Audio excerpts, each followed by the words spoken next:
الحمد لله وكفى والصلاة والسلام على عباده الذين اصطفى خصوصا على أفضلهم وخاتم النبيين محمد الأمين وعلى آله وصحبه أجمعين. أما بعد فقد قال الله تبارك وتعالى كما ورد في سورة أول الكهف في أول سورة الكهف: أعوذ بالله من الشيطان الرجيم بسم الله الرحمن الرحيم. الحمد لله الذي أنزل على عبده الكتاب ولم يجعل له عوجا قيما لينذر بأسا شديدا من لدنه ويبشر المؤمنين الذين يعملون الصالحات أن لهم أجرا حسنا ماكثين فيه أبدا وينذر الذين قالوا اتخذ الله ولدا ما لهم به من علم ولا لآبائهم كبرت كلمة تخرج من أفواههم إن يقولون إلا كذبا فلعلك باخع نفسك على آثارهم إن لم يؤمنوا بهذا الحديث أسفا إنا جعلنا ما على الأرض زينة لها لنبلوهم أيهم أحسن عملا وإنا لجاعلون ما عليها صعيدا جرزا. وقال عز وجل كما ورد في آخر سورة الكهف: قل هل ننبئكم بالأخسرين أعمالا الذين ضل سعيهم في الحياة الدنيا وهم يحسبون أنهم يحسنون صنعا أولئك الذين كفروا بآيات ربهم ولقائه فحبطت أعمالهم فلا نقيم لهم يوم القيامة وزنا ذلك جزاؤهم جهنم بما كفروا واتخذوا آياتي ورسلي هزوا. صدق اللہ العظیم. رب اشرح لي صدري ويسر لي امري واحلل عقدة من لساني يفقهوا قولي. اللهم ربنا الهمنا رشدنا واعذنا من شرور انفسنا. اللهم ارنا الحق حقا وارزقنا اتباعه وارنا الباطل باطلا وارزقنا اجتنابه. اللهم وفقنا لما تحب وترضى. اللهم انا نعوذ بك من فتنة المسيح الدجال فاعذنا منه يا رب العالمین آمین. گزشتہ 2 جمعوں کے خطابات میں دجالی فتنے کا تذکرہ ہوا. یک چشمی دجالی تہذیب اس کا بھی ذکر ہوا، لیکن یہ کہ ان دونوں چیزوں کا ذکر جو ہے ضمنی طور پر ہوا ہے. دجالی فتنے کا تفصیلی ذکر جو ہے وہ احادیث میں ہے، اور اس کے ضمن میں چونکہ یہ حدیث بھی ہمیں ملتی ہے کہ جو شخص سورہ کہف پڑھتا رہے گا وہ دجالی فتنے کے اثرات سے محفوظ رہے گا. تو آج میری گفتگو کا جو براہ راست موضوع ہے وہ یہی ہے کہ وہ فتنۃ المسیح الدجال کیا ہے، المسیح الدجال کی شخصیت سے کیا مراد ہے، پھر سورہ کہف کے مضامین کا کیا ربط و تعلق ہے اس فتنہ دجالی کے ساتھ. دیکھیے، جہاں تک لفظ دجل کا تعلق ہے، دال جیم لام، قرآن مجید میں اس مادے سے کوئی لفظ استعمال نہیں ہوا. عربی زبان کا یہ ایک عام لفظ ہے، اور اس درجے عام ہے کہ ہماری اردو زبان میں بھی یہ عام مستعمل ہوتا ہے. دجل و فریب، دھوکہ دینا، ملمہ سازی، کسی شے کی حقیقت کو چھپا کر اس پر کوئی پردہ ڈال دینا، یہ دجل ہے. حدیث میں 2 اعتبارات سے دجالوں کا تذکرہ آیا ہے. دجل سے دجال، اب یہ فعال کے وزن پر مبالغے کا صیغہ ہے. بہت ہی بڑا دھوکہ یا بہت ہی بڑا دھوکے باز. ایک تو حدیث مبارک میں ذکر ہے، اور یہ متفق علیہ روایت ہے، بخاری اور مسلم دونوں میں ہے، بڑی طویل حدیث ہے یہ، جس میں قیامت سے قبل کے کچھ فتنوں کا ذکر ہے، علامات کا ذکر ہے۔ چنانچہ اس حدیث کا کہ جو بخاری اور مسلم دونوں میں ہے، آغاز ہوتا ہے لا تقوم الساعة حتی، قیامت اس وقت تک قائم نہیں ہوگی جب تک کہ فلاں فلاں فلاں نشانیاں ظاہر نہ ہو جائیں۔ انہی میں ایک نشانی یہ ہے حتی یبعث دجالون کذابون قریب من 30 کلہم یزعم انہ رسول اللہ، جب تک کہ 30 کے قریب ایسے جھوٹے، فریبی، دغاباز، مکار، دجال ظاہر نہ ہو جائیں کہ جن میں سے ہر ایک کا یہ دعویٰ ہوگا، یہ گمان ہوگا کہ وہ اللہ کا رسول ہے۔ تو یہ 30 کذابون دجالون، یہ اور حدیث میں الفاظ اس نسبت سے بھی آئے ہیں۔ اس حدیث میں ہے کہ حتی یبعث دجالون کذابون قریب من 30 کے قریب، دوسری حدیث میں باقاعدہ 30 ہی کا عدد ہے، 30 کذابون دجالون، جن میں سے ہر شخص جو ہے اس بات کا گمان رکھے گا اپنے بارے میں، دھوکے میں مبتلا ہو جائے گا اور بہت سے لوگوں کو دھوکہ دینے میں کامیاب ہو جائے گا کہ وہ اللہ کے نبی اور رسول ہے۔ تو ان میں سے ایک تو سیرت النبی سے جو بھی تھوڑا بہت بھی واقف ہے اور تاریخ اسلام سے اسے معلوم ہے کہ ایک تو اس قسم کے دجال خود حضور کی اپنی حیات طیبہ کے آخری ایام میں ظاہر ہو گئے تھے، مسیلمہ کذاب وغیرہ، کہ جنہوں نے دعویٰ کر دیا تھا کہ ہم بھی نبی ہیں، رسول ہیں، اور حضور کے انتقال کے بعد اور متعدد کھڑے ہو گئے، تو 5-6 تو در حقیقت وہ دجال جو ہے وہ اسی ہمارے قرن اول میں، جو دور اول ہے ہماری تاریخ کا، اسی میں ظاہر ہو گئے۔ باقی درمیان میں اور جو آئے ہوں گے ان سب کا میں احاطہ اس وقت نہیں کر سکتا، لیکن اس عہد حاضر میں 2 دجالوں سے ہم خوب واقف ہیں۔ ایک دجال کے جو ایران میں ظاہر ہوا، بہاءاللہ، جس کے حوالے سے آج بہائی دنیا میں موجود ہے، وہ بہاءاللہ کو اللہ کے نبی مانتے ہیں، اللہ کا رسول مانتے ہیں۔ اور دوسرا دجال غلام احمد قادیانی جو پنجاب میں پیدا ہوا اور جس نے نبوت کا دعویٰ کیا، اور آج بہرحال ایک بڑی مضبوط، بڑی منظم جماعت جو ہے وہ قادیانیوں کی دنیا میں موجود ہے، جو اسے نبی اور رسول مانتے ہیں اور بربرا مانتے ہیں، علن اعلان مانتے ہیں۔ ان کا ایک فرقہ وہ ہے کہ جو اس کو نبی اور رسول نہیں مانتا، جو لاہوری قادیانی کہلاتے ہیں، وہ مجدد مانتے ہیں، لیکن یہ کہ وہ اب اتنے فعال بھی نہیں ہیں، اتنے نمایاں بھی نہیں ہیں، اب ان کا ذکر بھی کہیں نہیں آتا۔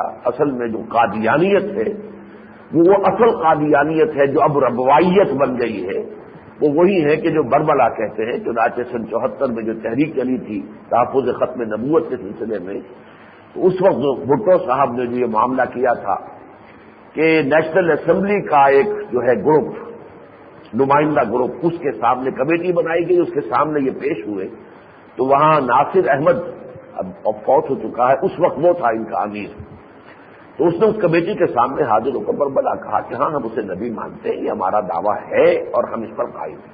یہی وجہ ہے کہ پھر اس کمیٹی نے بھی فیصلہ کیا کہ دائرہ اسلام سے خارج ہے، اور نیشنل اسمبلی نے بھی اس فیصلے کی تسلیم کی۔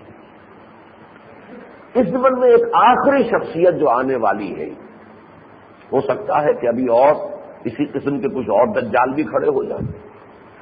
کچھ نام سننے میں آتے ہیں، لوگ کہتے ہیں، میں زیادہ تیقن کے ساتھ نہیں کہہ سکتا، تو گوہر شاہی صاحب کے بارے میں بھی کچھ کہا جا رہا ہے، کچھ ایسے ہی ان کے دعوے ہیں الٹے سیدھے۔ بہرحال ان کی طرف سے شاید اس کی نفی بھی ہوتی ہے۔ ایک ابو الحسنین یوسف صاحب اسی لاہور سے تعلق رکھنے والے ہیں، جن کو یوسف کذاب کے نام سے جو ہے عام طور پر اخبارات میں لکھا جاتا ہے، ان کے بارے میں بھی ہے کہ انہوں نے نبوت کا دعویٰ کیا، اللہ عالم۔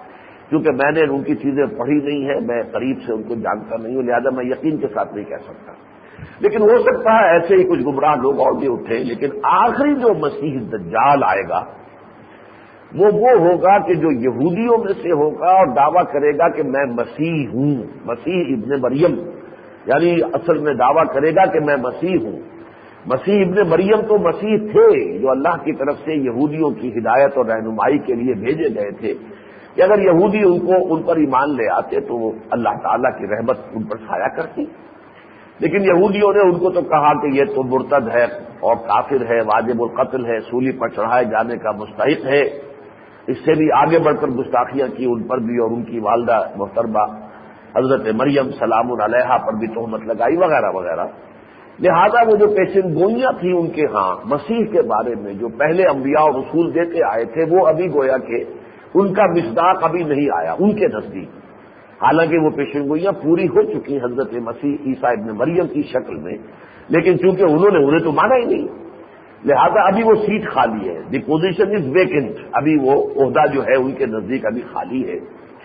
تو یہ جو کتاب الملاحم میں ذکر آتا ہے، جب آخری مقابلہ ہوگا مسلمانوں کا یہودیوں سے، تو اس وقت ان کا لیڈر جو ہوگا وہ در حقیقت یہ دعویٰ کر کے اٹھے گا کہ میں ہوں مسیح جس کا کہ تم انتظار کر رہے تھے۔ تو مسیح الدجال وہ بھی ہوگا کہ جو آئے گا جس کی احادیث میں خبر ہے۔ تو ایک تو یہ دجال ہوئے کہ جو نبی کا دعویٰ کریں گے، نبوت کا دعویٰ کریں گے، کرتے رہے ہیں یا کریں گے۔ لیکن یہ دوسرے دجال کا ذکر آتا ہے احادیث میں بہت ہی تفصیل اور شرح و بحث کے ساتھ۔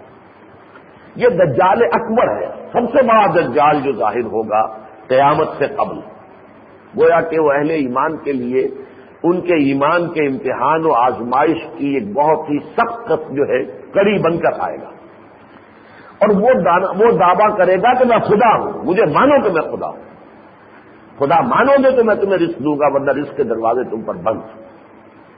یہ جو خدائی کا دعویٰ کر کے آئے گا دجال، جس کے بارے میں کہ حدیث میں آتا ہے کہ وہ کانا ہوگا، آور ہوگا، اس کی ایک آنکھ ہوگی، تو یہ ایک اور دجال ہے در حقیقت جس کا کہ احادیث میں بڑی تفصیل سے ذکر ہوا۔ یعنی باقی دجال ثلاثون کذابون دجالون، وہ تو وہ ہوئے کہ جنہوں نے نبوت کا دعویٰ کیا یا کریں گے، اور ایک یہ ہوگا کہ جو خود خدا ہونے کا دعویٰ کرے گا اور اپنی پرستش کا حکم دے گا، اپنے کو سجدہ کروائے گا، اور بے شمار لوگ جو ہے وہ اس کے دعوے کو تسلیم کر کے اسے خدا مان لیں گے، اور بہت سے اہل ایمان بھی اس امتحان میں ناکام ہو جائیں گے اور وہ اس کے فتنے میں مبتلا ہو جائیں گے۔ اس کے بارے میں میں ذرا آپ کو چند احادیث اب پہلے سنا دوں۔ عن انس قال قال رسول اللہ صلی اللہ علیہ وسلم ما من نبی الا قد انذر امته الاعور الكذاب الا انه اعور وان ربكم ليس باعور مكتوب بين عينيه كافارا۔ یہ بخاری اور مسلم کی متفق علیہ روایت ہے۔ میں بارہا آپ سے کہہ چکا ہوں کہ جس حدیث کی صحت روایت پر امام بخاری اور امام مسلم دونوں جمع ہو جائیں، متفق علیہ جو حدیث ہوتی ہے، اب وہ سند کے اعتبار سے اس میں کسی شک و شبہ کی گنجائش نہیں ہوتی، گویا کہ سند کے اعتبار سے اس کا پایا، اس کا درجہ تقریباً قرآن مجید کے آس پاس آ جاتا ہے۔ تو حضرت انس کی روایت کے مطابق حضور نے فرمایا کہ ایسا کوئی نبی نہیں گزرا ہے کہ جس نے اس کانے دجال کے فتنے سے اپنی امت کو خبردار نہ کیا۔ اور دیکھو میں تم سے کہہ رہا ہوں وہ ہوگا کانا، اور تمہارا رب کانا نہیں ہے، یعنی اگر وہ دعویٰ کرے گا اور وہ ہوگا کانا تو ایک بندہ مومن کے لیے اسے پہچان لینے کی یہ کافی ہوگا کہ وہ کانا ہوگا، اور ظاہر بات ہے کہ اللہ تعالیٰ کے ساتھ ہمیں ایسی کسی گستاخی کو منسوب بھی نہیں کر سکتے۔ مکتوب بین عینیہ، اس کے دونوں آنکھوں کے درمیان لکھا ہوا ہوگا کافارا، کفر، یعنی کفر اتنا نمایاں ہوگا، اس کی پیشانی کے اوپر چھاپ لگی ہوئی ہوگی کفر کی۔ ایک اور روایت میں الفاظ آتے ہیں کہ وہ جو لکھا ہوگا اس کی پیشانی پر کافارا کفر یقرأہ کل مومن کاتب او غیر کاتب، کہ اس کو پڑھ لے گا ہر مومن پڑھے گا، کافر نہیں پڑھ سکے گا۔ اس کی پیشانی پر لکھی ہوئی یہ تحریر کافارا، اسے ہر مومن پڑھ لے گا، اس کی سمجھ میں آ جائے گا کہ یہ وہی ہے، اس کی پیشانی پر لکھا ہوا ہے، خواہ وہ پڑھا ہوا ہوگا خواہ نہیں پڑھا ہوا ہوگا۔ اب اس کے بارے میں وضاحت میں ذرا بعد میں کروں گا، ابھی صرف حدیث کے الفاظ سمجھ لیجئے کہ چاہے وہ مومن پڑھا لکھا ہوگا یا وہ پڑھا لکھا نہیں ہوگا، ان پڑھ ہوگا، تب بھی وہ پڑھ لے گا کہ اس کی پیشانی پر کافارا درج ہے۔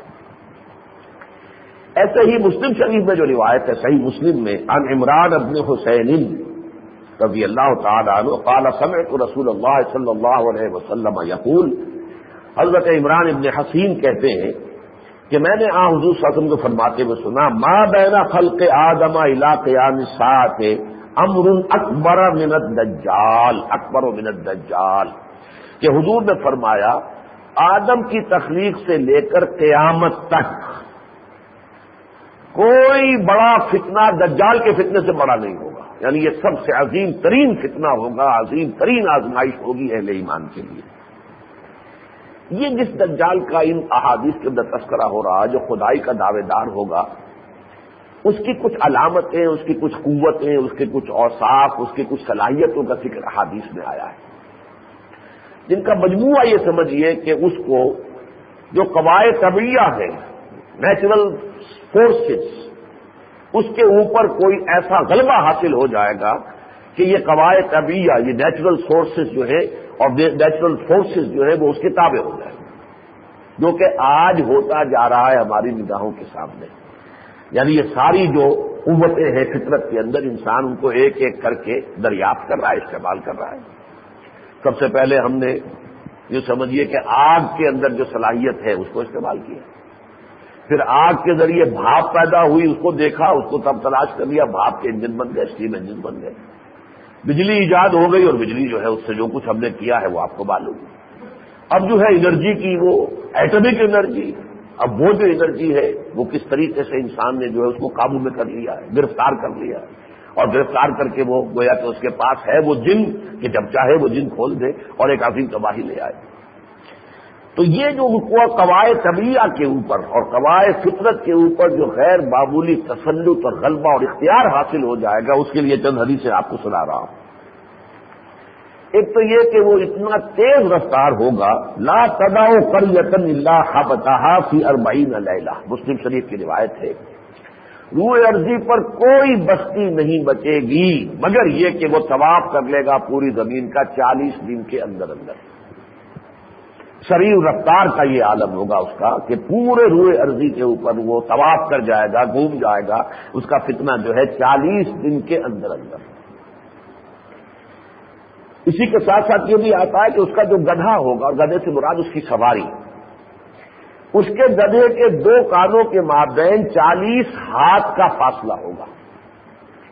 اب آج کے آپ اندازہ کر لیجئے کہ جو جیٹس ہیں ان کے جو یہ پر جاتے ہیں، ان کے درمیان اگر آپ کہیں گننے بیٹھے تو وہ 40 کیا ہوتا ہے، 80 ہاتھ کا معاملہ جو اب بن جائے گا، 80 ذراع، 80 ہاتھ کا فاصلہ ہوگا، یعنی 40 ذراع کا، 80 ذراع نہیں بلکہ یہ کہ 40 ذراع نہیں، 80 ہاتھ 40 ذراع۔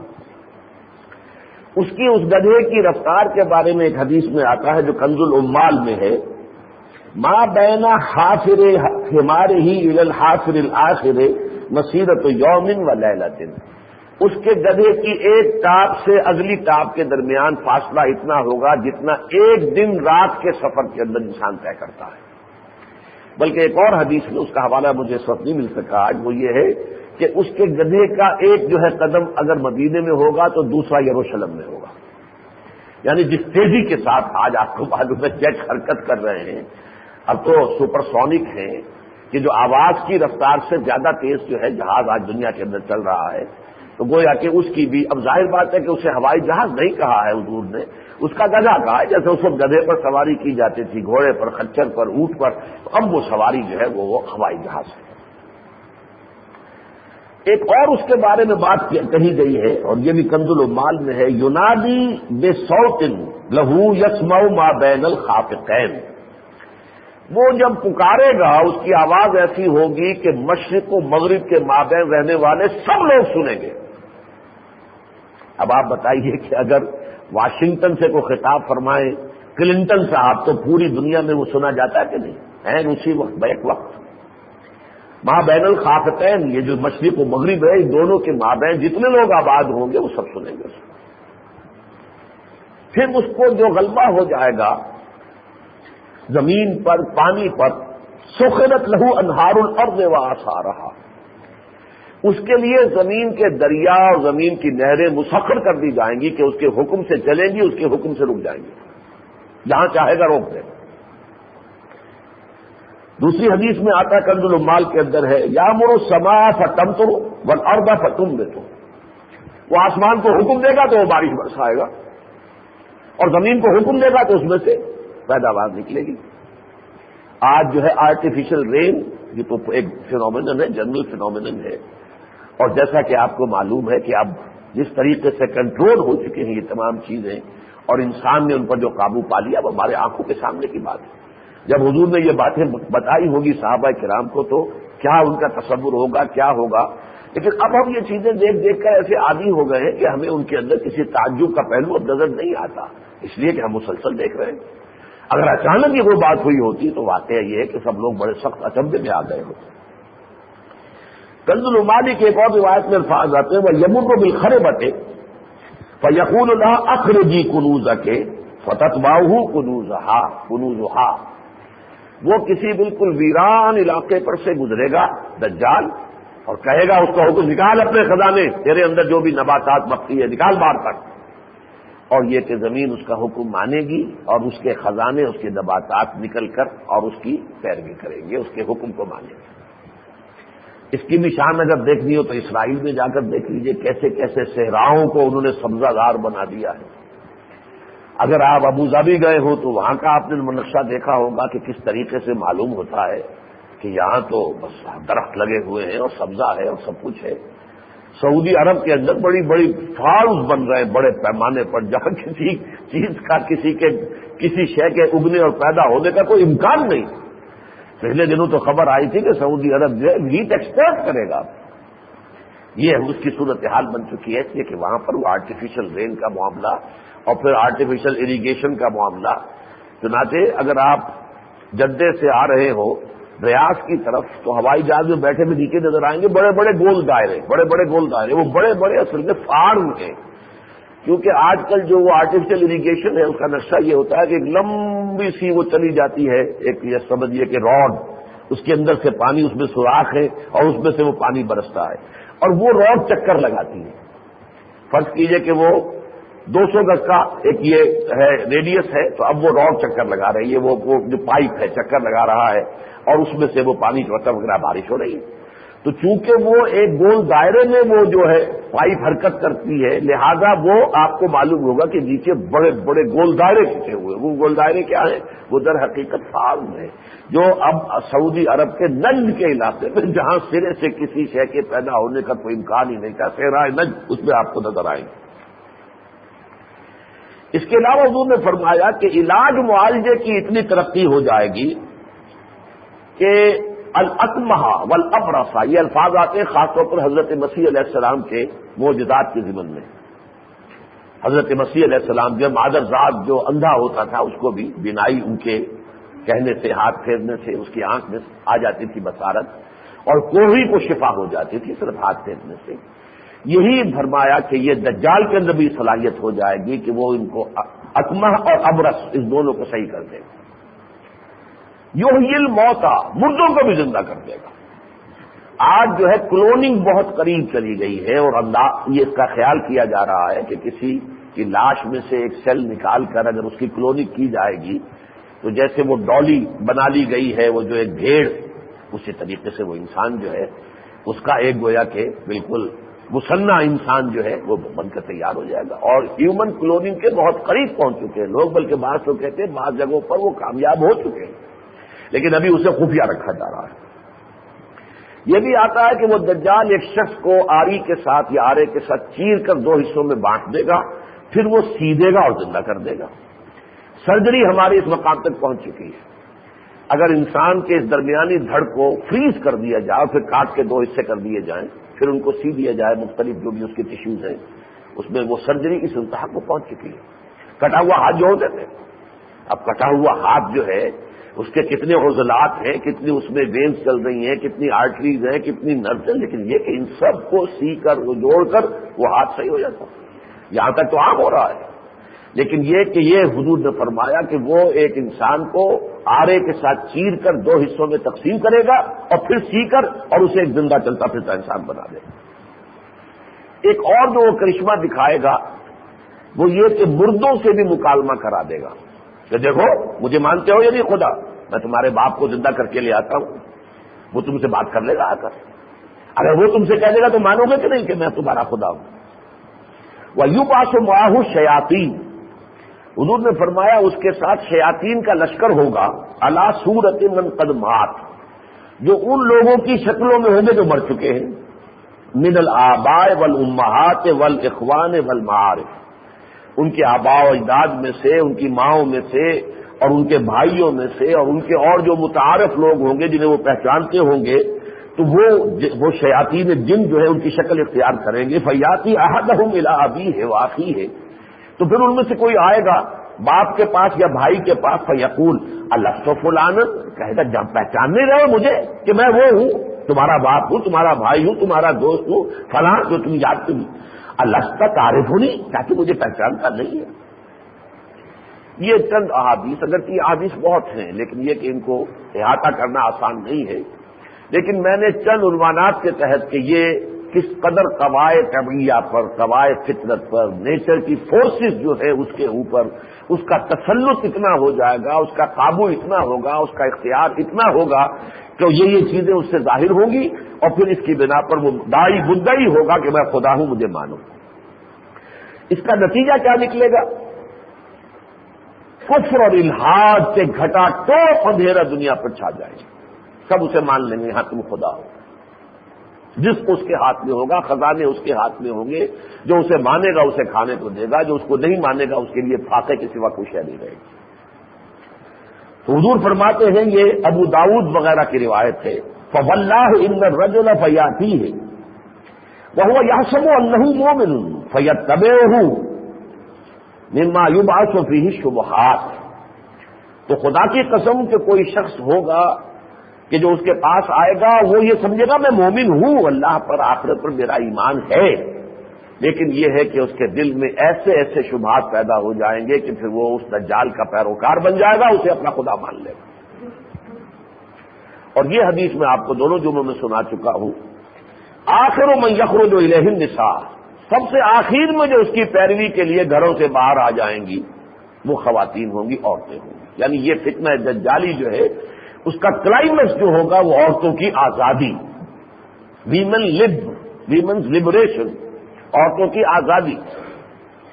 آخر من یخرج الیہ النساء حتی ان الرجل لیرجع الی امہ وابنتہ واختہ وعمتہ فیوثقها رباطا. یہاں تک کیفیت یہ ہو جائے گی کہ ایک بندہ مومن جو ہے وہ جائے گا اپنے گھر کی طرف لوٹے گا اور اپنی ماں کو، اپنی بہن کو، اپنی بیٹی کو، اپنی پھوپھی کو رسیوں سے جکڑے گا کہ وہ کہیں نکل کر اور اس جو ہے دجال کی پیروی میں باہر نہ نکل جائے. اس سلسلے کی آخری حدیث سنیے. عن ربعی بن خراش قال انطلقت مع ابی مسعود الانصاری الى حذیفہ بن الیمان رضی اللہ عنہ فقال له مسعود حدثنی ما سمعت من رسول اللہ صلی اللہ علیہ وسلم فی الدجال. یہ ربیع بن خراش کہتے ہیں کہ میں ابو مسعود انصاری کے ساتھ گیا حضرت حذیفہ ابن الیمان رضی اللہ تعالی عنہ کی خدمت میں. یہ حذیفہ ابن الیمان وہی ہیں جو صاحب سر النبی ہیں، جن کو کہ حضور نے کچھ منافقوں کے نام بتا دیے تھے کہ فلاں فلاں فلاں لوگ منافق ہیں، اور کہہ دیا تھا کہ یہ اس کو راز رکھنا، کسی اور کو بتانا نہیں. تو صحابہ میں مشہور ہو گئے تھے وہ صاحب سر النبی حضرت حذیفہ. تو وہ کہتے ہیں کہ میں نے ان سے کہا، فقال له ابو مسعود انصاری نے ان سے کہا حدثنی ما سمعت من رسول اللہ صلی اللہ علیہ وسلم فی الدجال، کہ اے حضرت حذیفہ رضی اللہ تعالی عنہ ذرا مجھے بتائیے آپ نے کیا کچھ باتیں سنی تھی دجال کے بارے میں حضور سے. قال ان الدجال یخرج، انہوں نے فرمایا کہ دجال نکلے گا، وَإِنَّ مَاهُ مَاءٌ وَنَارٌ، مان و نارن، اس کے ساتھ پانی بھی ہوگا اور آگ بھی ہوگی. فَأَمَّا الَّذِي يَرَاهُ النَّاسُ مَاءً فَنَارٌ، تو وہ چیز جسے لوگ پانی سمجھیں گے وہ آگ ہوگی حقیقت میں، تحرق جو جلا دے گی. وَأَمَّا الَّذِي يَرَاهُ النَّاسُ نَارًا فَمَاءٌ بَارِدٌ عَذْبٌ، اور وہ چیز جو لوگوں کو آگ نظر آئے گی وہ ٹھنڈا پانی ہوگا بہت میٹھا. فَمَنْ أَدْرَكَهُ مِنْكُمْ فَلْيَقِعْ فِي الَّذِي يُرَاهُ نَارًا، تو تم میں سے جس شخص کا بھی سابقہ اس دجال کے ساتھ پیش آئے تو اسے ادھر جانا چاہیے جو اصل میں آگ نظر آ رہی ہے. فَإِنَّهُ مَاءٌ عَذْبٌ طَيِّبٌ، کہ وہ پانی ہوگا ٹھنڈا میٹھا.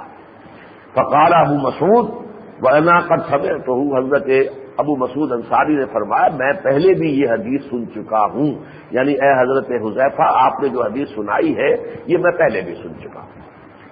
یہ ہے گویا کہ دجل کی انتہا. دجل کیا ہے؟ جیسا کہ میں کہہ چکا ہوں، فریب، دھوکہ، ملمہ. جو اس کائنات کے اصل حقائق ہیں ان پر دجل و فریب کا پردہ پڑ جائے گا۔ کائنات کی حقیقت الحقائق، اصل حقیقت ذات باری تعالی، خالق کائنات، مالک کائنات، رازق کائنات، بدیع السماوات والارض، مالک الملک، ملک السماوات والارض، اللہ ہے۔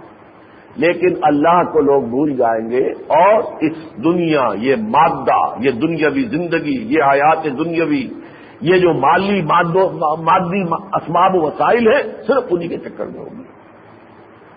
انسان کی اصل حقیقت روح ہے، جس کی وجہ سے یہ حیوانوں سے ممیز ہوا۔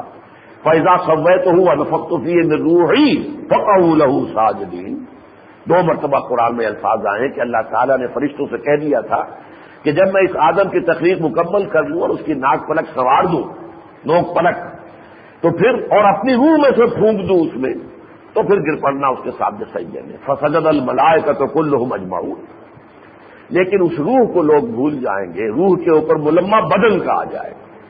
بدن کی تزئین بھی ہے، آرائش بھی ہے، اس کو اچھی طریقے سے دیکھ بھال بھی ہے، اعلیٰ سے اعلیٰ خوشبودار صابنوں سے اس کو دھویا بھی جا رہا ہے، اعلیٰ سے اعلیٰ سینٹ سے جو ہے اس کو معطر کیا جا رہا ہے، اس کے لیے غذائیں ہیں، یہ سکن کا ٹونک ہے اور یہ ہیئر ٹونک ہے اور یہ فلاں کا ٹونک ہے، یہ ساری چیزیں جو ہے، ساری دلچسپی، ساری توجہ وہ اس جسم سے رہ جائے گی، روح سے نگاہ بالکل ہو جائے گی۔ اسی طرح اصل زندگی آخرت کی زندگی ہے۔ وَإِنَّ دَارَ الْآخِرَةَ لَهِيَ الْحَيَوَانُ لَوْ كَانُوا يَعْلَمُونَ۔ اصل زندگی تو آخرت کی زندگی، ابدی زندگی ہے۔ اصل زندگی وہ ہے، کاش کہ انہیں معلوم ہوتا، لیکن لوگ آخرت کو مانیں گے بھی تو بھول جائیں گے۔ ان کا ہدف اور مقصود اور مطلوب آخرت نہیں ہوگی بلکہ دنیا ہو جائے گی۔ دنیا ہی کے لیے بھاگ دوڑ، دنیا ہی کے لیے جو بھی کچھ سوچ بچار غور و فکر جو بھی انسان کو ہے وہ سب دنیا کے لیے، صبح سے لے کر شام تک دنیا، اور رات کو بھی سوچ اگر ہے، غور و فکر ہے تو وہ سارا کا سارا دنیا کے لیے ہے۔ آخرت کے لیے کوئی سوچ، کوئی فکر، کوئی جو ہے تشویش کسی طرح کی انسان کو بھول جائے۔ یہ ہے 3 پردے۔ میں نے 1967 میں وہ مضمون لکھا تھا، اسلام کی نشر ثانیہ کرنے کا اصل کام، جو ہماری انجمن خدام القرآن کا بھی یوں سمجھیے کہ وہ اساسی مینیفیسٹو بنا، پھر انجمن کے تحت اکیڈمیاں قائم ہوئی وغیرہ۔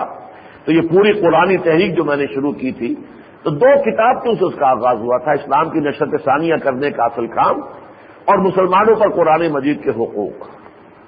ایک جو ہے فلسفیانہ انداز کی شے ہے، اس دنیا میں اس وقت کون سی تہذیب ہے، اس تہذیب کے اجزاء ترکیبی کیا ہیں، یہ ہے اسلام کی نشر ثانیہ کرنے کا اصل کام۔ اس میں یہی بات ہے جہاں سے میں نے شروع کیا تھا کہ آج کہنے کو تو بہت سے فلسفے ہیں، بہت سے ازم ہیں، لاجیکل پازیٹیوزم ہے، میٹیریلزم ہے، پریگمیٹزم ہے، اور نامعلوم کتنے ہیں، سائنٹزم ہے اور ایگزسٹینشلزم، لیکن ان سب ازموں کا ایک ہی خلاصہ ہے کہ اصل اہم شے کائنات ہے، خدا نہیں ہے یا نہیں ہوگا، چھوڑو اس کو۔ اصل مسئلہ دنیا تو ہے نا، کائنات تو ہے، اللہ ہے یا نہیں ہے یہ تو چلو ڈسپیوٹیبل ہے کہ ہے بھی کہ نہیں ہے، کس نے دیکھا، لیکن یہ کہ کائنات تو ہے نا، ٹھوس کائنات ہے، تمہارے سامنے ہے، اس کا نفع بھی سالڈ، اس کا نقصان بھی فوراً حاضر۔ اسی طرح بھائی روح کسی شے کا نام ہے یا نہیں ہے، چھوڑو اس بحث کو، پتہ نہیں ہے کہ نہیں ہے تو کیسی ہے، کسی نے دیکھی ہے، یہ جسم تو ہے نا، اس کے بارے میں تو کسی شک و شبے کی گنجائش نہیں، اس کی فکر کرو۔ اور سارے جو ہے یہ دنیا آخرت کی کوئی زندگی ہے یا نہیں، کسی نے مرنے کے بعد آ کر ہمیں تو نہیں بتایا کہ واقعی کوئی بات بعد الموت بھی ہے، اور واقعی کوئی قبر میں منکر نکیر بھی آتے ہیں، انہوں نے ہم سے سوال کیا تھا، کسی نے نہیں بتایا۔ چلو کوئی مانتا ہے تو مانے بابا، لیکن اصل شے تو یہ ہے کہ یہ دنیا تو ہے نا، اس دنیا کی بہتری، بہبود، ویلفیئر سٹیٹ قائم کرو، یہاں کی آسائشیں حاصل کرو، یہاں اگر ہمت ہو تو عیاشی کرو، بابر بیش کوش کے عالم دوبارہ نہیں، یہ دنیا تو حقیقت ہے، آخرت ہے یا نہیں یہ مختلف فی معاملہ ہے۔ یہ جسم تو ایک واقعہ ہے، روح ہے یا نہیں اس میں اختلاف ہو سکتا ہے، کائنات تو موجود ہے نا، اللہ ہے یا نہیں، چلو کوئی مانتا ہے مانے، لیکن یہ کہ اس کے لیے کوئی ثبوت تو کسی کے پاس نہیں ہے کہ اللہ ہے۔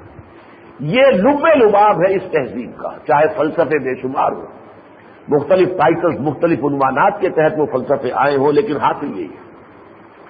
اب دیکھیے یہ جو میں نے آپ کے سامنے تفاصیل بیان کی ہیں، اس کو یوں سمجھیے کہ ایک شخص دجال، المسیح الدجال، دجال الاکبر، اس کی خبر دی ہے محمد رسول اللہ نے کہ وہ آئے گا اور وہ خدائی کا دعویٰ کرے گا، اگرچہ ابھی ہمارے سامنے نہ وہ شخص آیا ہے نہ کسی معین شخص کے بارے میں یہ کہہ سکتے ہیں۔ ایک وقت میں جب 1967 میں یہودیوں نے یروشلم فتح کیا ہے تو چونکہ فاتح کی حیثیت سے یروشلم میں داخل ہوا تھا موشے دایان، اور وہ کانا تھا، وہ ایک آنکھ والا تھا، تو لوگوں نے کہا یہی کانا دجال ہے، اس لیے کہ اس نے یہودیوں کو وہاں تک پہنچا دیا۔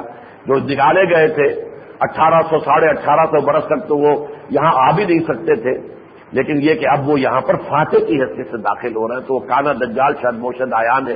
اس طرح کی باتیں تو لوگوں کے اندر ہو جاتی ہے، لیکن یہ کہ بہرحال وہ جو کیفیات اور اس کی جو خصوصیات، اس کے خصائص، اس کی جو قوتیں جس کا ذکر احادیث میں آیا ہے، ابھی کوئی انسان مشخص طور پر دجال کی حیثیت سے سامنے نہیں آیا، لیکن چونکہ خبر دی ہے محمد رسول اللہ صلی اللہ علیہ وسلم نے، وہ ہوا صادق المصدوق، اور آپ سچے ہیں اور آپ کی سچائی پر اللہ گواہ ہے، لہذا ہوگا، اس میں کسی شک و شبے کی گنجائش نہیں۔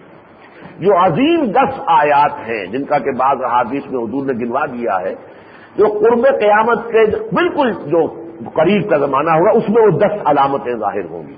انہیں میں سے ایک یہ بھی ہے کہ سورج مغرب سے نکلے گا، زمین سے ایک جانور برآمد ہوگا، وہ انسانوں سے بات کرے گا، تو یہ ساری چیزیں خسف ہیں، 3 خسف ہوں گے، مشرق میں، مغرب میں اور ایک کہیں جزیرہ نما عرب میں، تو یہ تمام علامتیں جو ہیں یہ ابھی آنی ہیں، لیکن ان علامتوں میں دجال کا معاملہ بھی ہے، ان علامتوں میں خروج یاجوج و ماجوج کا معاملہ بھی ہے۔ وہ دجال اکبر جو ہے، جیسا کہ میں نے عرض کیا کہ ایک شخص انسان کی صورت میں، کوئی شیطان ہوگا، ممکن ہے ابلیس ہی انسان کا لبادہ اوڑھ کر وہ آخری جنگ لڑنے کے لیے میدان میں آ جائے، جیسے کہ علامہ اقبال نے کہا ہے کہ دنیا کو ہے پھر مار کا روح و بدن پیش، تہذیب نے پھر اپنے درندوں کو ابھارا، ابلیس کو یورپ کی مشینوں کا سہارا اور اللہ کو پابند دیے مومن پہ بھروسہ۔ تو ہو سکتا ہے کہ آخر کار وہ خود آ جائے انسانی لباس میں اور خدائی کا دعویٰ کرے، اور بہت سے لوگوں کو جو ہے وہ واقعتاً اپنی پرستش پر آبادہ کر لے۔ تو جہاں تک ان احادیث کا تعلق ہے، ہم اس کی صنعت کے اعتبار سے دیکھتے ہوئے تسلیم کریں گے کہ ہاں ہو سکتا ہے، ہوگا، حضور نے خبر دی ہے تو ہوگا۔ لیکن جو بات آج سمجھنے کی ہے وہ یہ ہے، جیسے آپ انگریزی میں کہتے ہیں coming events cast their shadows before, آنے والے واقعات کے سائے تو پہلے پڑنے شروع ہو جاتے ہیں۔ تو وہ شخص دجال جب آئے گا، لیکن فتنہ دجال آ چکا ہے۔ یہ ساری کیفیات، سائنس کی یہ ترقی اور اس کے اندر انسان کو ٹیکنالوجی کے ذریعے سے جو دسترس حاصل ہو گئی ہے، کلوننگ کر رہا ہے، آپ کو معلوم ہے اب جینیٹک انجینئرنگ کے ذریعے سے نئے انسان، نئے حیوان، نئے قسم کے انسان پیدا ہو جائیں گے جیسا وہ چاہیں گے۔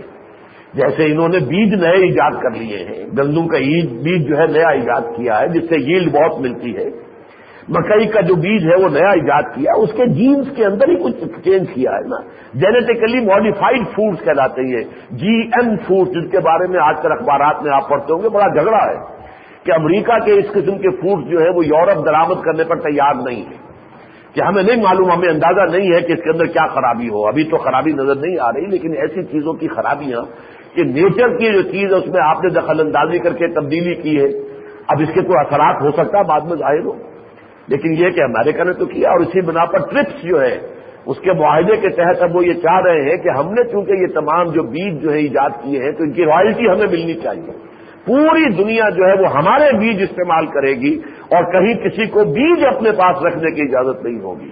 یہ بھی ورلڈ ٹریڈ آرگنائزیشن کا ایک ذیلی معاہدہ ٹرپس ہے جس کا میں ذکر کر چکا ہوں 2 مرتبہ یہاں آپ کے سامنے۔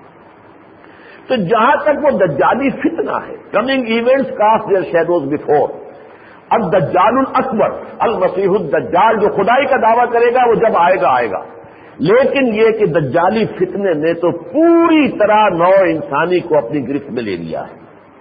چنانچہ دیکھیے سائنس اور ٹیکنالوجی کا عروج یہ ہے، فاصلے ختم ہو گئے، کتنی سریع رفتار کے ساتھ انسان سفر کر سکتا ہے۔ آپ صبح کراچی سے جائیں، عمرہ کریں، شام تک واپس آ جائیں، آپ کا لباس میلا بھی نہیں ہوگا۔ یہ آپ کی یہ تو ہمارا معاملہ ہے، باقی ان کے سپر سونک جیٹ جو ہیں ان کی رفتار اور کتنی زیادہ ہے، پوری دنیا کے گرد جو ہے چند گھنٹوں میں چکر لگا سکتے ہیں۔ تو رفتار کس قدر پہنچ چکی ہے اور فاصلے بالکل معدوم ہو گئے.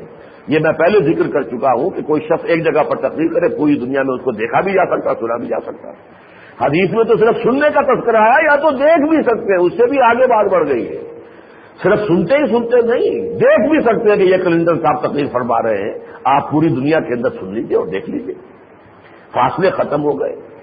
انفارمیشن ٹیکنالوجی جس انتہا کو پہنچی ہے اس کا تو میں اور آپ تو تصور تک نہیں کر سکتے. اس وقت دنیا میں سب سے بڑی ٹیکنالوجی انفارمیشن ٹیکنالوجی ہے. اب اس میں یہ انٹرنیٹ وغیرہ ہے، ای میل ہے، یہ تو بڑی چھوٹی چیزیں ہیں. اب تو انسان نہ معلوم کہاں سے کہاں جا رہا ہے. یہ ساری چیزیں جو ہے جس کا ذکر دجال کے خصائص اور اوصاف میں کیا گیا ہے وہ شخص معین تو ابھی سامنے نہیں ہے، لیکن وہ نظام تو آ چکا ہے، وہ تہذیب تو آ چکی ہے. صحرا سبزہ میں آپ کو پہلے ہی بتا چکا، دیکھ لیجئے جا کر. آپ یو اے ای میں جا کر دیکھ لیجئے، ابو ظہبی دبئی میں جا کر دیکھ لیجئے، سعودی عرب کے اندر ہے نجد کے صحرا میں جا کے دیکھ لیجئے. جدے کو دیکھیے کیا باغ و بہار جدہ بنا ہوا ہے، جہاں پر بھی کئی کوئی شے نظر نہیں آتی تھی، جا کے دیکھ لیجیے. صحرا جو ہے اسرائیل کا جس طریقے سے اس نے اس کو بنایا ہے کلٹیویبل، اور جو اس کے ہاں پیداوار ہو رہی ہے اس کو جا کے دیکھ لیجیے. عمل جراحی میں آپ کو بتا چکا ہوں، اس حد کو پہنچ چکا ہے. ہاتھ بالکل کٹ گیا، جدا ہو گیا ہے. وہ یہ نہیں کہ کوئی اس کا حصہ کٹا ہے باقی جڑا ہو، نہیں، بالکل جوڑ دیں گے اور وہ ٹھیک ہو جائے گا، ٹھیک کام کرے گا. حالانکہ میں بہرحال چونکہ ڈسیکشن بھی کی ہوئی ہے میں نے اپنے طالب علم کے زمان، کتنے اس میں مسلس کا معاملہ ہے، کتنی آرٹریز ہیں، کتنے وینز ہیں، کتنی نروز ہیں، ان سب کو جوڑ دینا. اور واقعہ یہ ہے کہ اس کے بعد وہ ہاتھ جو ہے وہ کام کر رہا ہوتا ہے. اسی طریقے سے جینیٹک انجینئرنگ جس کا میں تذکرہ کر چکا ہوں، یہ تو وہ ساری چیزیں ہیں کہ جس کا نتیجہ کیا نکلا ہے، دنیا کی چمک دمک بہت بڑھ گئی. اب دنیا میں دل فریبی، دل ربائی بہت ہو گئی. یہ چمک دمک دنیا میں کبھی نہیں تھی جو آج ہے. آپ امریکہ جائیے، ایک دفعہ پہلی مرتبہ جو جاتا آنکھیں پھٹ جاتی ہیں، میں کہاں آ گیا ہوں، مبہوت ہو کے رہ جاتا انسان. جیسی کچھ چمک دمک ہے یہاں کی زندگی کے اندر. وہ جو علامہ اقبال کہتے ہیں کہ نظر کو خیرہ کرتی ہے چمک تہذیب حاضر کی، یہ سنگائی مگر جھوٹے نگوں کی ریزہ کاری ہے. تو یہ تو اقبال کی نگاہ ہے نا جو دیکھ سکتی ہے کہ یہ جھوٹے نگ ہیں. باقی عام آدمی کو تو وہ سچے جگمگ جگمگ جگمگ کرتے ہوئے جو رنگ نظر آتے ہیں. انگریزی میں بھی علامہ اقبال نے اس کو کہا the dazzling exterior of the present western civilisation. اس کا جو خارجی نظر ہے وہ تو ڈیزلنگ ہے، انسان کو نگاہوں کو چکا چوند کر دینے والا ہے. اتنی اس کی زیبائش اور آرائش، یہ لفظ ذرا نوٹ کر لیجیے اچھی طرح، کیونکہ اسی سے سورہ کہف کے ساتھ اس کا تعلق جو ہے وہ آپ کو سمجھ میں آئے گا. اور نمبر 2 یہ کہ اس کے نتیجے میں آج یہ آپ اپنے گریبان میں جھانک لیجئے. آپ تو اچھے بھلے مذہبی لوگ ہیں، اس شدید گرمی میں آپ آئے ہیں، اس شدید گرمی اور حبس میں آپ یہاں بیٹھے ہوئے میری بات سن رہے ہیں. خود اپنے دلوں میں جھانک کر دیکھ لیجئے کہ مطلوب اور مقصود دنیا کے سوا کوئی شے ہے؟ لا مقصود الا اللہ، لا مطلوب الا اللہ، لا محبوب الا اللہ. ایمان کا تقاضا تو یہ ہے، مطلوب اور مقصود اور محبوب اللہ کے سوا کوئی شے نہ رہے. بتائیے کتنے ہیں ہم میں سے جو پورے اترتے ہیں؟ عام آدمیوں کو چھوڑ دیجیے، انسانوں کی عظیم اکثریت وہ تو ہے ہی دنیا ہی دنیا، صبح سے شام، شام سے صبح. سوچ ہے تو اس کی، غور ہے تو اس پر، کوئی پلاننگ ہو رہی ہے تو اس کی ہے، گفتگو ہے تو اس کے بارے میں ہے، ٹیبل ٹاک ہے تو اس کے بارے میں ہے. کوئی نئی چیز آ گئی ہے بازار میں لے آیا ہوں، تم بھی لے آؤ. حج پر گئے ہوتے تو اسی چکر میں ہوتے ہیں کہ یہاں اب وہاں سے وہاں مارکیٹ سے وہ چیز مل رہی ہے، یہاں سے یہ مل رہا ہے. وہ حج اپنی جگہ پر ہے، باقی ساری دلچسپی جو ہوتی ہے وہ خرید و فروخت کی ہوتی ہے. یہ صورتحال بالفعل اصل میں یہ ہے دجل، یہ ہے فریب. حقائق کو چھپا دیا ہے. اللہ چھپ گیا، کائنات سامنے آ گئی. روح چھپ گئی، بدن سامنے آ گیا. حیات اخروی غائب، صرف حیات دنیاوی ہے جو مطلوب و مقصود بن کر رہ گئی. یہ ہے وہ دجل در حقیقت. پھر اس سے آگے بڑھ کر اس کی جو دوسری ڈائمنشن ہے، یہ تو صرف ٹیکنالوجی اور اس کے حوالے سے دنیا میں جو چمک دمک بڑھ گئی ہے اس کا میں نے ذکر کیا ہے.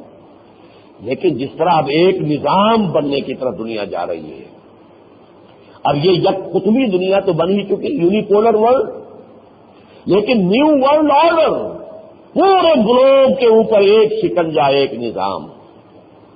پھر ورلڈ ٹریڈ آرگنائزیشن، پوری دنیا کی صنعت و حرفت اور تجارت ایک سینٹر سے کنٹرول ہوگی، کوئی حدود و قیود نہیں، آپ کوئی نہیں امپورٹ ڈیوٹیز لگا سکتے، کوئی نہیں ایکسپورٹ ڈیوٹیز ہوں گی، سب اوپن مارکیٹ ہوگی، ملٹی نیشنل کا راج ہوگا، باقی سب جو ہے ختم ہو جائیں گے یا انہی کے کارندے بن جائیں، ان کے ایجنٹ بن جائیں، ان کے ملازم بن جائیں، بس خود کوئی کاروبار دنیا میں نہیں رہے، یہاں تک کہ زراعت، بیج، ظاہر بات ہے زراعت کی اصل شے بیج ہے، بیج ان کے کنٹرول میں ہوگا۔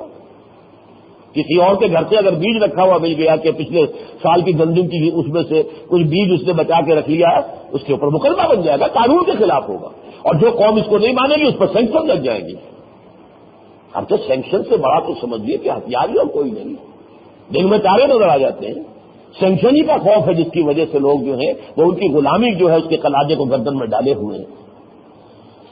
پھر ویمن لب، عورتوں کی آزادی، لبریشن آف ویمن، جس کو کہا تھا آخر من یخرج الیہ النساء، یہ گویا کہ اس فتنہ دجال کا کلائمیکس ہے، اور اس کا کلائمیکس آ رہا ہے اگلے ہی مہینے 5 تاریخ سے، جون سے 9 تاریخ تک، جو ویمن 2000 کے نام سے جو اجلاس ہو رہا ہے نیو یارک کے اندر۔ اور اب یہ اجلاس ویسے نہیں ہو رہا ہے، یہ یونائٹڈ نیشنز آرگنائزیشن کی جنرل اسمبلی کا اسپیشل سیشن ہوگا۔ اس کے لیے میں آپ کو بتا چکا ہوں، اور میں ندائے خلافت میں ہم شائع بھی کر چکے ہیں کہ اس کا جو ڈاکومنٹ تیار ہوا ہے، جو پریپریٹری ڈاکومنٹ ہے، اس میں کیا کیا دکھاتا ہے، عصمت و عفت کا اور شرم اور حیا کا جنازہ نکالنا، اور یہ خاندانی نظام جو ہے اس کی جڑیں کھود کر ختم کر دینا، یہ اس کا یہ گویا کہ اس دجالی فتنے کا کلائمیکس ہے جس کی طرف کہ نوع انسانی اب بڑی تیزی سے جائے گی۔ اور اگر یونائٹڈ نیشن کے تحت فیصلے ہو جاتے ہیں، پھر اگر آپ رکاوٹ ڈالیں گے تو آپ کے خلاف سینکشن ہوں گے، اس لیے کہ حکومت تو اب یونائٹڈ نیشن کی ہے دنیا میں، اور وہ لوڈی ہے امریکہ کی، اور امریکہ چاکر ہے، ملازم ہے یہودیوں کا، زائنسٹ کا، یہ ہے اصل میں RR کی۔ ابلیس لعین وہ غیر مرئی ہے، اس کے ایجنٹ یہود زائنسٹ، اس کے اعلی کار امریکہ اور ویسٹ، خاص طور پر اینگلو سیکسن پروٹیسٹنٹس، امریکہ اور برطانیہ اور فرانس، یہ 3 صفحے اول میں، باقی یہ کہ پورے عالم عیسائیت جو ہے وہ اس کے اعلی کار بن چکی ہے، اور اس کا جو ہے اعلی کار یونائٹڈ نیشنز، کہنے کو وہاں بیٹھے ہوئے ہیں اور لوگ بھی، لیکن اختیار تو ان کے ہاتھ میں ہے، اس کا فیصلہ ہو گیا تو اگر نہیں چلو گے اس کے مطابق سینکشن لگ جائیں گے۔ اب یہ مسئلہ جو ہے جب وہ دجال ظاہر ہوگا اور دجالی فتنے کی وہ شکل پیدا ہو جائے گی کہ جس کا کہ میں احادیث میں آپ کے سامنے تذکرہ کر چکا ہوں، اس وقت تو اس کے لیے کوئی اجتماعی تیاری وہ تو ایک ہی ہے، صحیح اسلام کا نظام دنیا میں کسی جگہ قائم کیجئے، وہی ہے جو مقابلہ کر سکے، اور پاکستان ہم نے اسی کے لیے بنایا تھا، لیکن یہ کہ 52 سال تو ہو چکے، ادھر کوئی پیش رفت نہیں ہوئی۔ اب ہم دوراہے پر کھڑے ہیں، جیسا کہ میں تقریر کر چکا ہوں 31 مارچ سے جو میں نے تقریر یہیں پر کی تھی، اور اس کے لیے پھر تقریریں اور جگہوں پر بھی کی ہیں، اس کی ویڈیو بھی ہے، آڈیو بھی ہے، کہ پاکستان ایک دوراہے پر آ گیا، یا ایمان اور اسلام کی طرف بڑھے، بالفعل بڑھے، اور یا یہ ہے کہ پھر کفر کی طرف اب دجالی فتنے کا وہ اعلی کار بن کر، اور مغرب اور IMF اور ورلڈ بینک اور امریکہ اور یونائٹڈ نیشنز کا وہ جو ہے غلام بن کر رہ جائے۔ اب یہ فیصلہ ہمیں کرنا ہوگا، یا چنا کن یا چنے۔ البتہ انفرادی سطح پر چونکہ آخری جب یہ مرحلہ آئے گا تو ہر شخص کے ایمان کا یہ امتحان ہوگا، کتنا یقین آپ کو اللہ کی ذات پر ہے، کتنی کچھ آپ اس کے لیے بھوک برداشت کر سکتے ہیں، کتنا کچھ اس کے لیے فاقہ اور فقر برداشت کر سکتے ہیں، کتنا کچھ اللہ کے لیے تکلیف اور مشکل اور مصیبت برداشت کر سکتے ہیں۔ وَلَنَبْلُوَنَّكُمْ بِشَيْءٍ مِّنَ الْخَوْفِ وَالْجُوعِ وَنَقْصٍ مِّنَ الْأَمْوَالِ وَالْأَنفُسِ وَالثَّمَرَاتِ، جب دجال کے ہاتھ میں یہ ساری چیزیں آ جائیں گی، تسلط مکمل ہو جائے گا، تو اہل ایمان پھر جس امتحان سے زلزلوا زلزالا شدیدا جو کہا گیا سورہ احزاب میں، پھر یہ کہ ہر صاحب ایمان جو ہے جھنجھوڑ دیا جائے گا، پتہ چل جائے گا کون کتنے پانی میں۔ اس فتنے کا سد باب ہے جو سورہ کہف میں ہے، چنانچہ پہلے میں وہ آپ کو حدیث سنا دوں۔ انفرادی طور پر اس فتنے کے مقابلے میں ڈٹ کر کھڑے ہونے کی اگر نیت و ارادہ ہے تو اس کے لیے سورہ کہف کے دامن میں آنا ہوگا۔ حضرت ابو سعید خدری، حضرت ابو الدرداء، حضرت عبداللہ ابن عمر، حضرت عبداللہ ابن عباس رضی اللہ تعالی عنہم اجمعین سے مسلم شریف میں، ابو داود میں، ترمذی میں، نسائی میں اور مسند احمد میں، بیہقی میں یہ روایات ہیں متعدد کہ حضور نے فرمایا یا تو پوری سورہ کہف کے بارے میں فرمایا جو شخص سورہ کہف پڑھتا رہے گا وہ دجال کے فتنے کے اثرات سے محفوظ رہے گا، یا بعض میں آیا ہے جو سورہ کہف کی ابتدائی آیتیں پڑھتا رہے گا وہ دجال کے فتنے سے محفوظ رہے گا، بعض میں آیا ہے جو سورہ کہف کی آخری آیات پڑھتا رہے گا اور انہیں یاد رکھے گا، حفظ کر لے گا آخری اور ابتدائی، وہ دجال کے فتنے سے محفوظ رہے گا۔ یہ میں نے آپ کو بتا دیا، مسلم شریف، ابو داؤد، ترمذی، نسائی، مسند احمد اور بیہقی، ان سب میں ان اعاظم صحابہ سے یہ روایات ہیں۔ ایک روایت جو ہے مولانا محمد منظور نعمانی صاحب لائے ہیں معارف الحدیث میں، یہ بیہقی کی ہے رحمہ اللہ، عن ابی سعید الخدری رضی اللہ عنہ ان النبی صلی اللہ علیہ وسلم قال من قرأ سورۃ الکہف فی یوم الجمعۃ اضاء له النور ما بین الجمعتین، جو شخص جمعے کو روز سورہ کہف کی تلاوت کرے گا اس کے لیے ایک نور روشن ہو جائے گا جو پورا ہفتہ جو آنے والا ہے اس جمعے اور اگلے جمعے تک کے درمیان اس کا وہ نور اس کی رہنمائی کرے گا۔ یہ ہے سورہ کہف کا ازرو احادیث نبویہ تعلق کہ جو اس فتنہ دجال کے ساتھ ہے۔ اب ذرا ان آیات کو دیکھیے، سورہ کہف کے شروع میں ایک تو ایک بہت بڑی جنگ کا یہ جو ہے خبر دی گئی ہے۔ الحمدللہ، اب صرف وقت اتنا ہی ہے کہ میں ترجمہ ہی کر سکوں گا ان آیات کا۔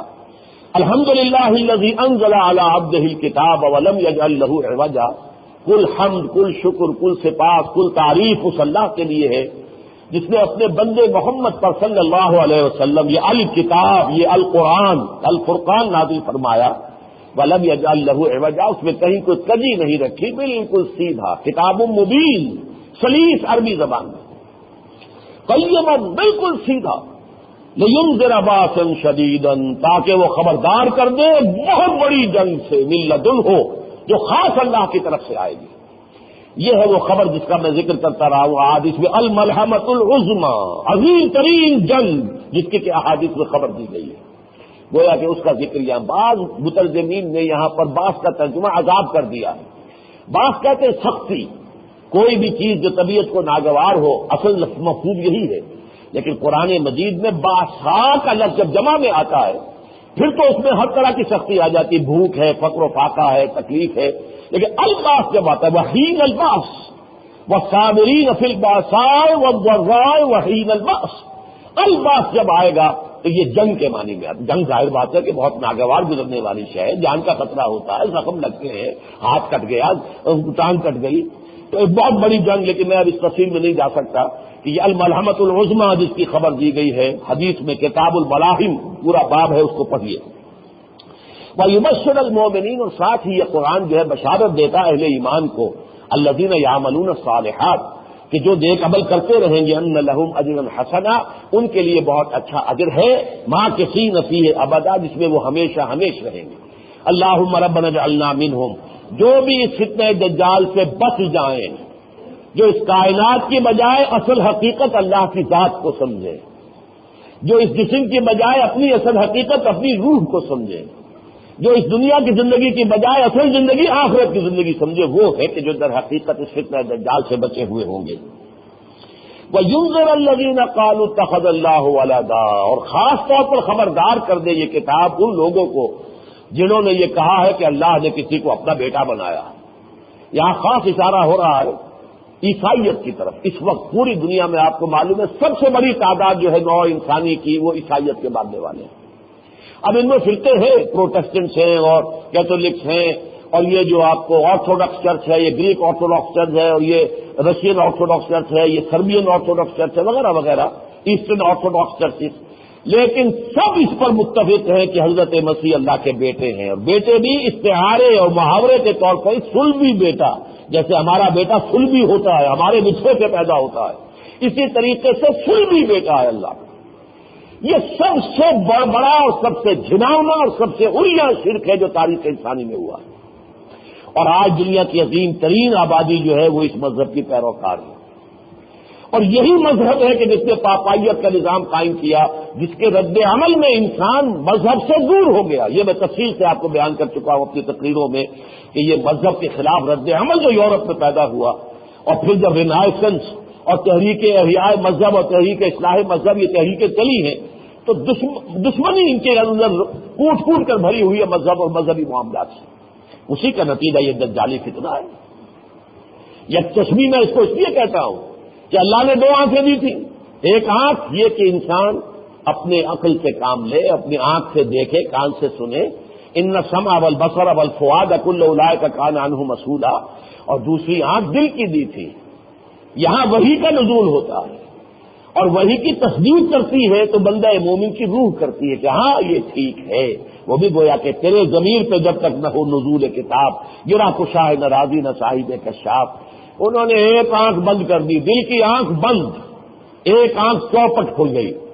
آج ٹیکنالوجی، سائنس کی ترقی آسمان سے باتیں کر رہی ہے. یہ یک چشمی تہذیب ہے.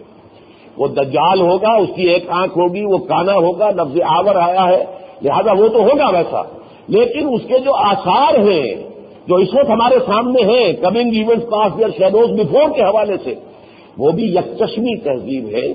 مادہ، مادی تعلیم، مادی علوم، مادہ پرستی، اور باقی وحی اور آسمانی ہدایت اور اللہ کی شریعت سے بے نیاز.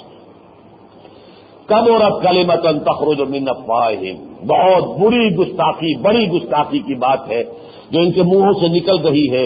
ان یقولون الا کذبا، یہ نہیں کہہ رہے مگر جھوٹ. کوئی اللہ کا بیٹا نہیں، بیٹی نہیں. فلعلک باخع نفسک علی آثارہم، تو اے نبی شاید کہ آپ اپنے آپ کو ہلاک کر لیں صدمے میں. ان کے جو آثار آنے والے ہیں، جو نتائج نکلنے والے ہیں، یہ عیسائیت کا جو رد عمل ظاہر ہونے والا ہے، جس طرح انسان مذہب سے برگشتہ ہو جائے گا، جس طرح روحانیت کا چراغ گل ہو جائے گا اس رد عمل کی وجہ سے، تو اگر آپ کے علم میں آ جائے کہ کیا کچھ دنیا میں ہونے والا ہے تو شاید کہ آپ صدمے سے ہلاک کر لیں اپنے آپ کو. فلعلک باخع نفسک علی آثارہم ان لم یؤمنوا بہذا الحدیث اسفا، اگر وہ ایمان نہ لائے اس کتاب پر تو اس کے صدمے اور رنج کی وجہ سے جس انجام سے نوع انسانی جو ہے دو چار ہوگی اس کے صدمے سے شاید اپنے آپ کو ہلاک کر لیں. اب آ گیا وہ اصل فتنہ کیا ہے. انا جالنا ما علی الارض زینۃ لہا، یہ زمین پر جو کچھ ہے ہم نے اسے اس کی زیبائش اور آرائش بنا دیا ہے. یہ زیبائش اور آرائش ہے جس کی وجہ سے اس کی دل ربائی بہت بڑھ گئی ہے، اس کو بہت پرکشش ہو گئی ہے، یہ دل فریب ہے، یہ اپنے اندر گم کر لیتی ہے. جیسے اقبال نے کہا کہ کافر کی یہ پہچان کہ آفاق میں گم ہے، مومن کی یہ پہچان کہ گم اس میں ہے آفاق. ان آفاق میں رہتے ہوئے طالب آخرت کا ہو، اللہ کا ہو، لا مقصود الا اللہ، لا مطلوب الا اللہ، لا محبوب الا اللہ، رہے یہاں، دل یہاں نہ لگے، دل لگے اللہ کے ساتھ. یہ ہے ایمان. اور اگر اسی کے طالب، اسی کے محب اور اسی کے قصد کرنے والے بن گئے تو پھر تباہی ہے. انا جعلنا ما علی الارض زینۃ لہا لنبلوہم ایہم احسن عملا، تاکہ ہم انہیں آزمائیں کہ ان میں سے کون ہے اچھے عمل کرنے والے. رخ روشن کے آگے شمع رکھ کر وہ یہ کہتے ہیں ادھر جاتا ہے دیکھیں یا ادھر پروانہ آتا ہے. ذات باری تعالی ہے اور ادھر وہ دنیا ہے، اس کی چمک دمک ہے، نظر کو خیرہ کر رہی ہے، ڈزلنگ ایکسٹیریئر. اب انسان ادھر جاتا ہے یا ادھر جاتا ہے، سارا امتحان اسی میں ہے. ذات باری تعالی کی طرف یہ پروانہ آتا ہے، شمع حقیقت کی طرف یا اس مادی چمک دمک کی طرف. وَإِنَّا لَجَاعِلُونَ مَا عَلَيْهَا صَعِيدًا جُرُزًا، اور بالآخر تو ہم جو کچھ اس زمین پر ہے سب کو تباہ و برباد کر کے چٹیل میدان بنا دیں گے. نہ یہ ورلڈ ٹریڈ سینٹر رہے گا 102 منزلہ، نہ وہ 25, 30, 35 منزلہ عمارتیں جو ابو ظہبی میں اور دبئی میں بن رہی ہیں، کوئی نہیں رہے گا. سب چٹیل میدان. جب کوئی ہمالا نہیں رہے گا تو یہ کہاں رہیں گے؟ وہاں تو سارا کا سارا جو کان سب صفا ایک کھلا میدان، چٹیل میدان ہوگا، کوئی شے ہوگی نہیں. یہ ساری چمک دمک عارضی ہے، یہ تھوڑی سی دیر کی ہے، نظر کو خیرہ کر رہی ہے. اس لیے کہ اسی میں امتحان ہے تمہارا، تم اس کے پرستار بنتے ہو یا ہماری پرستش کرتے ہو. دیکھیے یہاں سے یہ صورت شروع ہوتی ہے اور اس کے آخر میں جو اس کا نتیجہ عملاً نکلتا ہے اس کو بیان کیا گیا. قل هل ننبئکم بالاخسرین اعمالا، اے نبی ذرا ان سے یہ کہیے کہ کیا ہم بتائیں تمہیں اپنے عمل جد و جہد بھاگ دوڑ میں اس کے نتیجے کے اعتبار سے سب سے زیادہ خسارے اور گھاٹے میں کون ہے؟ بھاگ دوڑ تو سب کر رہے ہیں، صبح سے شام تک کی محنت تو ہر ایک کر رہا ہے، اپنے آپ کو لگاتا ہے کھپاتا ہے، محنت ہے، مشقت ہے، اس کے نتیجے میں کون کامیاب ہے کون ناکام ہے؟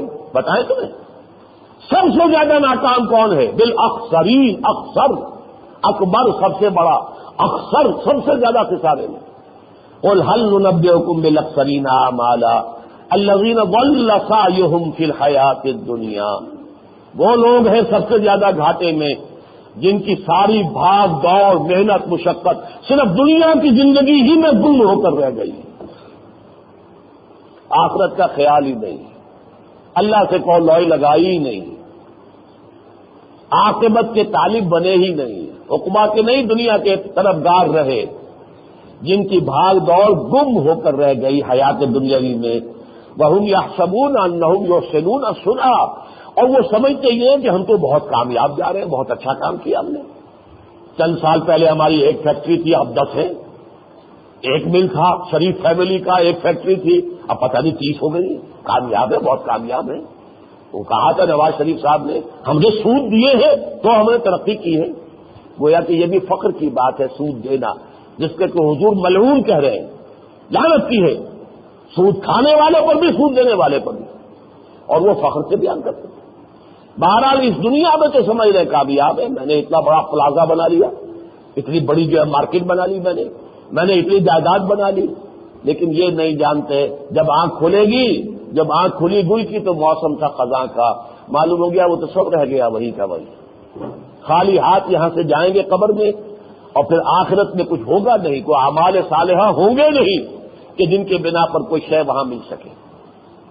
الذین ضل سعیہم فی الحیاۃ الدنیا وہم یحسبون انہم یحسنون صنعا اولئک الذین کفروا بآیات ربہم، یہ وہ لوگ ہیں جنہوں نے اپنی رب کی آیات کو جھٹلایا، کہتے ہیں قرآن پر ایمان ہے لیکن ساری بھاگ دوڑ دنیا کے لیے ہو رہی ہے، تو حقیقت میں قرآن کو جھٹلا رہے ہیں۔ قرآن تو کہتا ہے اصل زندگی آخرت کی زندگی ہے، اور انہیں اس کا خیال ہی نہیں، تو جھٹلا رہے ہیں کہ نہیں اپنے عمل سے۔ اولئک الذین کفروا بآیات ربہم ولقائہ، اس سے ملاقات کا انکار کیا ہے انہوں نے، فحبطت اعمالہم، تو ان کے تمام اعمال اکارت ہو گئے، کوئی نیکی، کوئی نمازیں، کوئی روزے، کوئی کسی غریب کو کھانا کھلا دینا، یہ جو ان کو لیے کچھ تھوڑا سا سہارا ہے کہ ہم نے کوئی نیکیاں بھی کمائی ہیں، یہ سب حبط ہو جائیں گے، ان کی کوئی حیثیت نہیں ہوگی۔ اگر اصل مقصود دنیا رہی ہے تمہاری تو ان نیکیوں کی کوئی حقیقت نہیں۔ حبطت اعمالہم فلا نقیم لہم یوم القیامۃ وزنا، قیامت کے دن ہم ان کا کوئی تول نہیں ٹھہرائیں گے، کوئی مول ان کا نہیں ہوگا، کوئی وزن ان کے اعمال میں نہیں ہوگا۔ ذالک جزاؤہم جہنم بما کفروا، یہ وہ لوگ ہوں گے کہ جن کا بدلہ ہوگا جہنم ان کے کفر کی پاداش میں۔ واتخذوا آیاتی ورسلی ہزوا، اور اس جرم کی پاداش میں کہ انہوں نے میرے آیات کو اور میرے رسولوں نے جو آ کر پیغام دیا تھا اسے ہنسی مذاق اور ٹھٹھا سمجھا، سن لیا بس سنا انسنا کر دیا۔ یہ ہے اس سورہ مبارکہ کا اختتام اور افتتاح۔ آغاز کی میں نے آپ کو 8 آیتوں کا ترجمہ سنایا اور آخری رکوع کی 4 آیتوں کا۔ ویسے ہی سورہ مبارکہ میں درمیان میں بھی یہ مضمون آیا ہے بار بار، حضور سے خطاب کر کے فرمایا گیا وَاصْبِرْ نَفْسَكَ مَعَ الَّذِينَ يَدْعُونَ رَبَّهُمْ بِالْغَدَاةِ وَالْعَشِيِّ يُرِيدُونَ وَجْهَهُ وَلَا تَعْدُ عَيْنَاكَ عَنْهُمْ تُرِيدُ زِينَةَ الْحَيَاةِ الدُّنْيَا۔ اے نبی، آپ کی نگاہیں ان فقراء، ان سے ہٹ کر ان امراء کی طرف نہ جائیں۔ حضور چونکہ زیادہ التفات فرماتے تھے، یہ سردار ہیں، یہ دولت مند لوگ ہیں، یہ ایمان لے آئیں گے تو اہل ایمان کو تقویت حاصل ہوگی۔ آپ نے فرمایا ایسا نہ کیجیے، مبادا دنیا کو یہ دھوکہ ہو جائے کہ اس کی نگاہ میں بھی اصل قدر و قیمت دنیا اور اس کی چمک دمک ہی کی ہے۔ ترید زینت الحیات الدنیا۔ پھر آگے فرمایا المال والبنون زینت الحیات الدنیا۔ دیکھیے یہ 3 دفعہ اس صورت میں یہ ترکیب آئی ہے، زینت الحیات الدنیا۔ یہ دنیا میں مال اور اولاد جو ہم نے تمہیں عطا کی ہے، یہ دنیا کی زندگی کی زیبائش اور آرائش ہے، بس والباقیات الصالحات خیر عند ربک ثوابا وخیر املا. اصل چیزیں جنہیں بقا ہے، جن سے تم کو امید وابستہ کر سکتے ہو، وہ تو تمہارے نیک اعمال ہیں جو باقی رہنے والے ہیں. اولاد بھی یہی رہ جائے گی، مال بھی یہی رہ جائے گا. اس سورہ مبارکہ کا مرکزی مضمون یہ ہے. یہ مضمون اگر کسی کے دل میں کھب جائے، یہ حقیقت اگر اس پر منکشف ہو جائے، اس دنیا کے دجل اور فریب اور اس کی جو ہے نظر کو خیرہ کرنے والی چمک دمک اور ڈیزلنگ ایکسٹیریئر سائنس نے اور ترقی نے اور ٹیکنالوجی نے جس میں کہ 1000 گنا کا اضافہ کر دیا ہے، اس میں انسان مبہوت ہو کر نہ رہ جائے، انہیں میں گم ہو کر نہ رہ جائے، اللہ، آخرت اور روح ان حقائق کی طرف متوجہ ہو، تو ظاہر بات ہے کہ پھر جب وہ دجال اکبر بھی آئے گا تب بھی ایسے اہل ایمان جو ہیں وہ اس امتحان میں کامیاب ہو جائیں گے. دجال کے اثرات اس پر نہیں ہو سکیں گے. اس کے لیے سورہ کہف کے لیے میں نے آپ کو یہ احادیث سنا دی. اب چند منٹ میں آپ کو دے رہا ہوں، آج تھوڑا سا وقت زیادہ ہو گیا. پہلی بات تو یہ کہ ملکی حالات میں آپ نے نوٹ کر لیا ہوگا کچھ ہلچل شروع ہو گئی ہے. اب وہ جو آل از کوائٹ والی بات تھی، سب خاموش، وہ تو اب معاملہ ختم ہو گیا. اور میں آج سوچ رہا تھا کہ آغاز بالکل ٹھیک اسی طریقے سے ہوا ہے جیسا کہ ایوب خان کے خلاف ہوا تھا. ایوب خان کے خلاف وہ ہوا تھا 10 سال بعد، یہاں ابھی 1 سال بھی پورا نہیں ہوا ہے. لیکن وہاں بھی پہلی بات جو شروع ہوئی تھی وہ مذہبی عناصر کی طرف سے شروع ہوئی تھی. عید کے چاند کا جھگڑا اٹھا تھا، سرکاری اعلان کو لوگوں نے نہیں مانا تھا، اپنی عید منائی تھی جس پہ علماء کی گرفتاری بھی ہوئی اور ان کی پکڑ دھکڑ ہوئی، یاد ہوگا. اور جس کو یاد ہو 68 کی عید الفطر. اور دوسرا یہ کہ ڈاکٹر فضل الرحمان کی کتاب چھپی تھی اسلام، جس میں وحی کے بارے میں بہت گمراہ کن نظریات تھے، اس سے ایجوکیشن شروع ہوا تھا. یہ 68 کا ایجوکیشن تھا جو پھر ایوب خان کو لے گیا، اور پھر وہ یحییٰ خان کا ماشاءاللہ آیا، اور پھر جو حوادث ہوئے پاکستان کے ساتھ اس کو نوٹ کر لیجیے.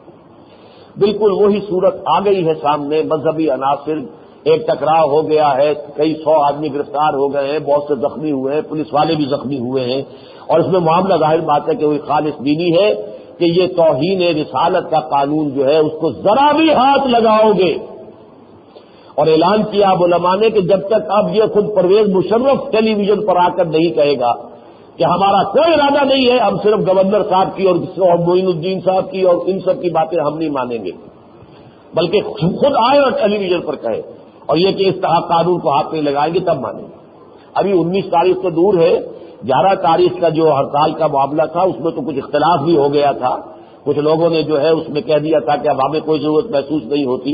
مولانا نیازی صاحب تو جو ہے اپنے نہایت چہیتے جو ہیں ان کے جو انجینئر سلیم اللہ خان صاحب ان کے چہیتے ساتھی ہیں، ان کی اب جو ہے وہ شو کاز نوٹس ان کو جو جاری کیا جا رہا ہے کہ تم نے کیسے بیان دے دیا تھا کہ یہ جلوس نہیں نکلے گا.